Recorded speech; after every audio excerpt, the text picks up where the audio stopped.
Mesdames et messieurs, bienvenue. Je suis le docteur Joyard. Aujourd'hui, nous allons vous montrer comment préparer les remèdes. Vous avez reçu le sachet A.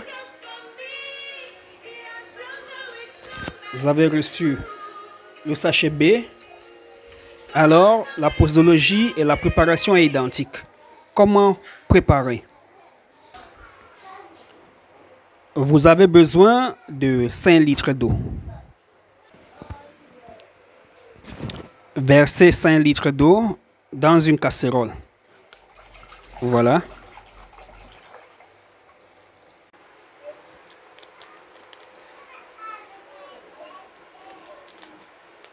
Détachez un sachet de remède A et versez dans la casserole contenant 5 litres d'eau. Vous allez voir que la poudre nage à la surface. Pour que ça se mélange bien, à l'aide d'un gobelet comme ceci, on va essayer de remuer. Une fois qu'on a bien remué, on peut déjà avoir une idée de la texture du remède, à quoi le remède va ressembler. Voilà, on va allumer le feu. Et observez, ça va chauffer, chauffer, chauffer et subitement ça va commencer à bouillir. Et voilà, dès que le remède commence à bouillir comme c'est le cas ici devant nous, on arrête tout simplement le feu. Il ne nous reste plus qu'à laisser refroidir, filtrer et consommer. Et voilà. Notre remède A est prêt. Il ne reste qu'à filtrer et à boire un verre à eau. Une fois que le remède a bouilli, on va laisser refroidir. Puis on va filtrer. D'accord. On va filtrer. Voilà. Voici la quantité à boire, parce que le plus souvent quand on dit un verre, c'est vague. Le verre ici, c'est 300 ml. Si vous n'avez pas un verre comme celui-ci, vous pouvez utiliser un gobelet en plastique comme celui-ci. Vous voyez, c'est différent de la tasse à café qui est là. Donc vous allez utiliser soit ce gobelet en plastique, soit ce verre de 300 ml. Voilà, ça c'est pour le remède numéro 2. Le remède numéro 3, le remède 2 ici c'est la purge. Le remède 3, c'est ce remède noir qui ressemble au charbon. On va utiliser 2 litres d'eau et demi. 2.5 litres of water, 2 litres d'eau et demi. Ça veut dire 1 litre d'eau d'abord, un deuxième litre encore dans la casserole et un demi-litre. Donc au lieu de mettre un troisième litre, on met cette fois-là demi. Ça fait 2 litres d'eau et demi. Même procédé avec le remède numéro 2. Dès que ça commence à bouillir, on arrête le feu, on filtre à l'aide d'une poire comme celle-ci, on se purge par voie anale. Le remède noir numéro 3 est différent.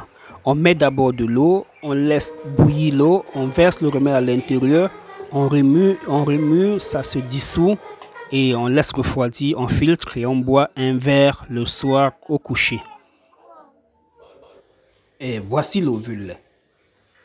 À la fin des règles, pour celles qui voient ces règles, et à tout moment, pour celles qui veulent faire revenir les règles, enlevez tout le papier plastique, laissez l'ovule dans de l'eau tiède pendant 10 à 15 minutes, introduisez l'ovule dans le vagin. Vous pouvez l'enrouler dans une compresse, une très fine compresse pour faciliter le retrait au petit matin. Donc au petit matin, enlevez l'ovule, faites la purge avec le remède numéro 2. Après la purge, juste une fois, reposez-vous toute la journée. Et le soir, recontactez le docteur Joyard pour la suite du traitement. Voici le remède ATD. Lui, il intervient à l'introduction de la deuxième ovule.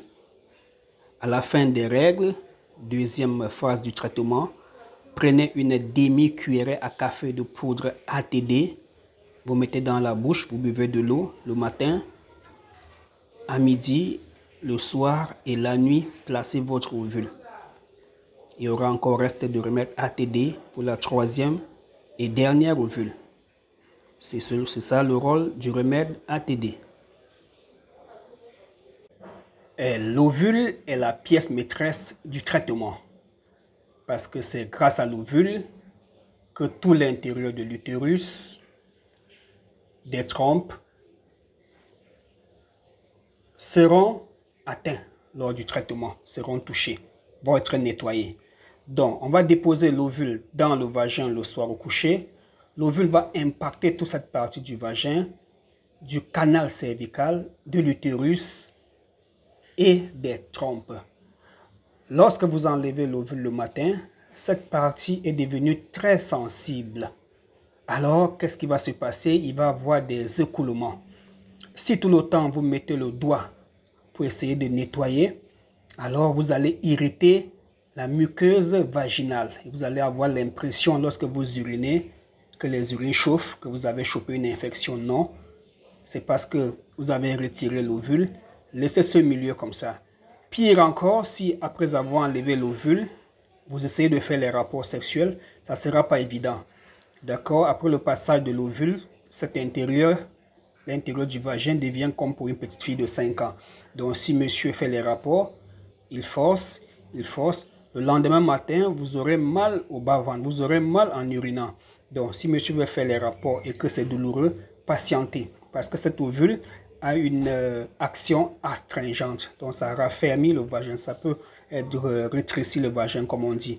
Mais au fur et à mesure que le traitement va avancer, ça va se relâcher.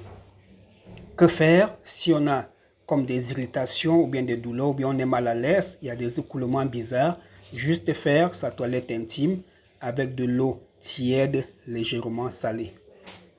Mesdames et messieurs, merci d'avoir prêté une oreille attentive à mes explications. Je suis le docteur Joyard, votre humble serviteur. Comme disait Rodrigue dans le Cid de Pierre Corneille, aux âmes bien nées, la valeur n'attend point le nombre des années. À bientôt.